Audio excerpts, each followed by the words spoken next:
Orang tua korban pembunuhan anak oleh remaja di Sawah Besar, Jakarta Pusat, hari ini mendatangi Polres Jakarta Pusat. Orang tua korban meminta agar polisi bisa bergerak cepat menangani kasus pembunuhan sadis ini, termasuk membuka hasil visum. Mereka pun meminta pelaku dihukum setimpal dan menuntut permintaan maaf secara terbuka dari keluarga pelaku. Berharap tuh pelaku tuh dihukumnya seberat-beratnya. Itu harapan saya. Ya permintaan maaf. Belum ketemu saya. Ini kan tetangga cukup dekat ya? Dekat sekali. Sangat dekat. Iya. Sementara itu pemeriksaan kejiwaan dilakukan terhadap pelaku yang masih duduk di bangku kelas 3 SMP ini. Tes kejiwaan dilakukan dengan melakukan observasi selama 14 hari ke depan. Tahapan observasi dilakukan mulai dari mendiagnosa pasien hingga wawancara psikiatri untuk menentukan apakah pelaku mengalami gangguan jiwa atau tidak. Pemeriksaan tahap awal, jadi baru pemeriksaannya masih awal. Apa Bu? Jadi pemeriksaan itu sama, pemeriksaan sebagai dokter, psikiater lainnya. Cuma ini selesai pemeriksaan ini ada analisa, ada laporan dalam bentuk yang dikatakan visum et repertum psikiatricum. Pelaku diketahui sebagai tetangga korban dan kerap bermain dengan korban di kesehariannya. Menurut polisi, pelaku membunuh korban karena terinspirasi film horor pembunuhan yang selalu ditontonnya. Tim Liputan Kompas TV, Jakarta.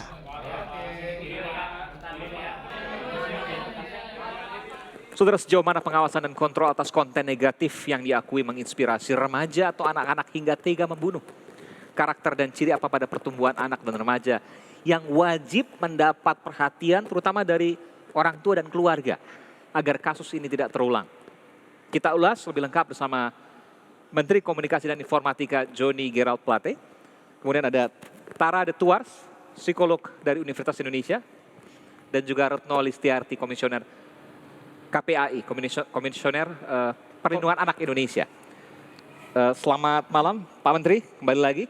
Saya ke Mbak Retno. Ya. Mbak Retno, saya ingin bertanya, ini boleh dikatakan sebagai kejadian yang pertama kali terjadi di Indonesia terkait dengan seorang anak yang meniru karakter di sebuah film yang kemudian ia melakukan tindakan pembunuhan yang boleh dikatakan tindak pidana yang di luar akal sehat. Ya, kalau dari data KPAI sih sepanjang 2011 sampai 2019 itu belum pernah ada kejadian itu. Tapi bahwa anak pelaku kekerasan ya banyak terjadi kasus-kasus itu. Tetapi dengan pola yang seperti kasus ini memang ini yang pertama. Tentu dia tidak berdiri sendiri ya.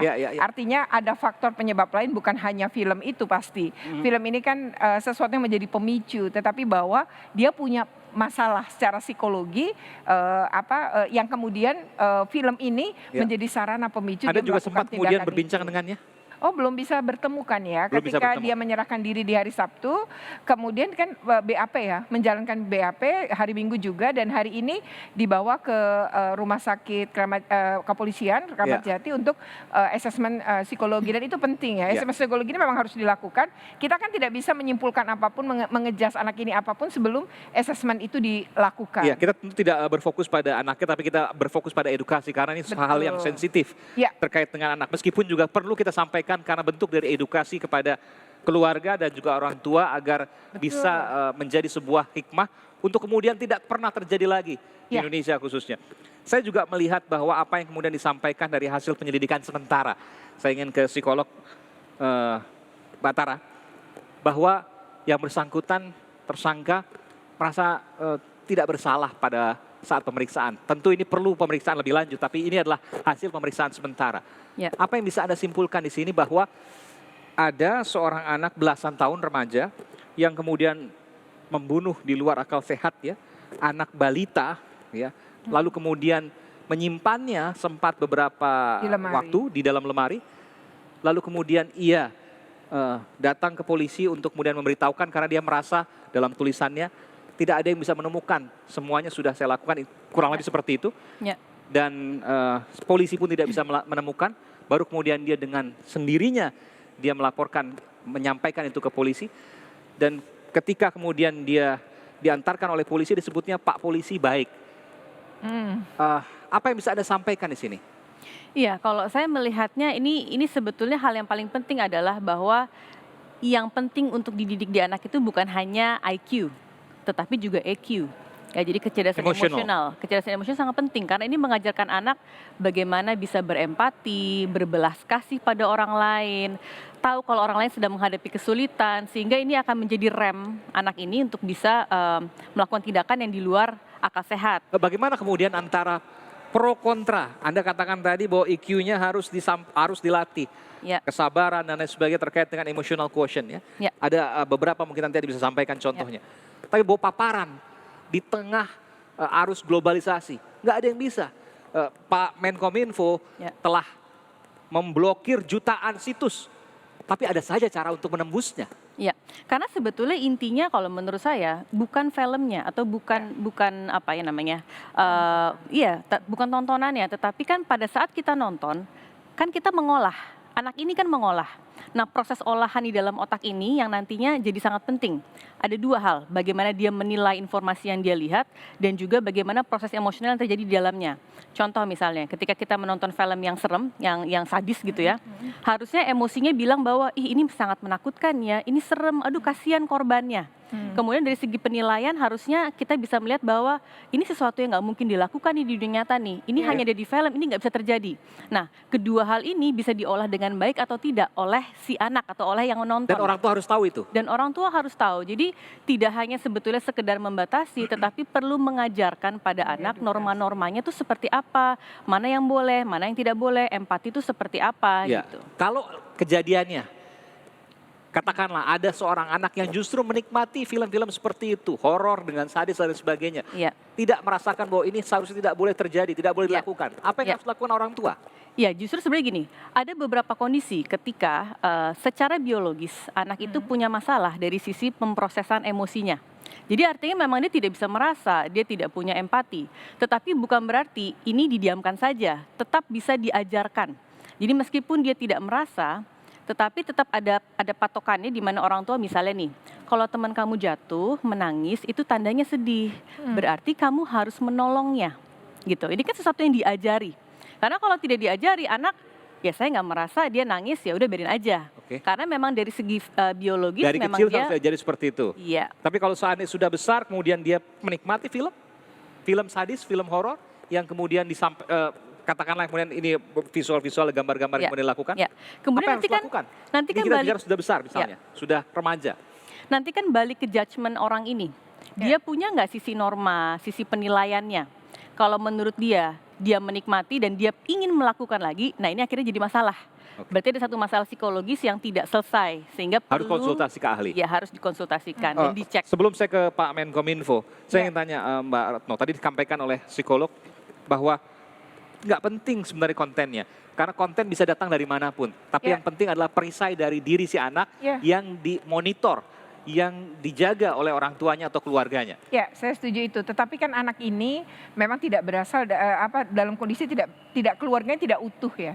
Memang kan dia secara itu korban perceraian, keluar ayah dan ibunya, kemudian ayah dan ibunya juga menikah lagi dan si ayah kemudian menikah dengan sekarang ibu sambungnya gitu. Artinya kemudian ayah juga jarang pulang. Ini sebenarnya menimbulkan satu kebutuhan kasih sayang dan perhatian ketika dia tumbuh kembang di usia ini yang tidak terpenuhi. Yang kedua adalah sebenarnya dia menunjukkan tanda-tanda seperti menyakiti hewan dan lain-lain. Itu sebenarnya harusnya bisa dideteksi oleh lingkungan. Ya, termasuk guru. Sebenarnya di sekolah juga bisa. Kan misalnya gini ya, kan sekolah tuh rumah kedua sebenarnya. Ketika di rumah pertama dia tidak mendapatkan kasih sayang sebagaimana dia harapkan, mungkin sekolah bisa menjadi tempat rumah kedua. Wali kelas bisa menjadi orang tua kedua. Nah, di dalam hal ini kan dia cenderung katanya menyendiri, sulit bergaul dan lain-lain, itu sebenarnya sudah menunjukkan tanda. Artinya andaikan punya kepekaan orang dewasa sebetulnya bisa, termasuk kan dia cerdas ya sebenarnya. Jago tenas meja juga. Bahasa Inggrisnya pun jago sekali. Bagus, gambarnya bagus. Ini dan dia juga tahu ya peraturan perundangan, sebab dia bilang bisa dipenjara, bisa rehabilitasi. Artinya itu terucap. Jadi sebenarnya dia tuh sangat cerdas.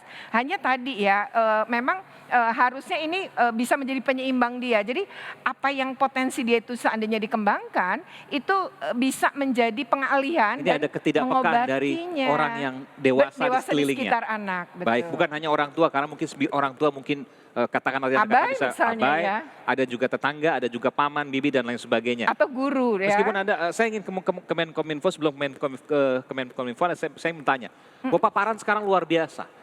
Perlukah kemudian ditingkatkan pengawasan oleh Kemenkominfo, oleh pemerintah, bahwa ini tidak boleh, ini tidak boleh, ini tidak boleh, atau apa yang harus dilakukan?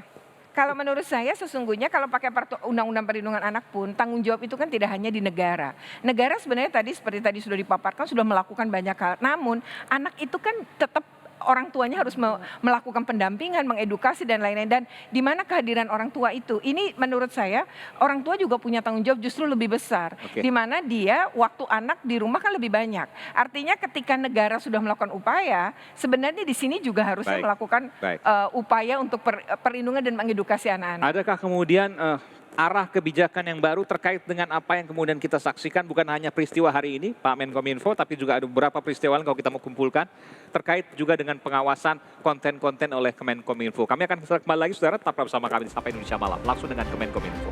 Dengan Menkominfo.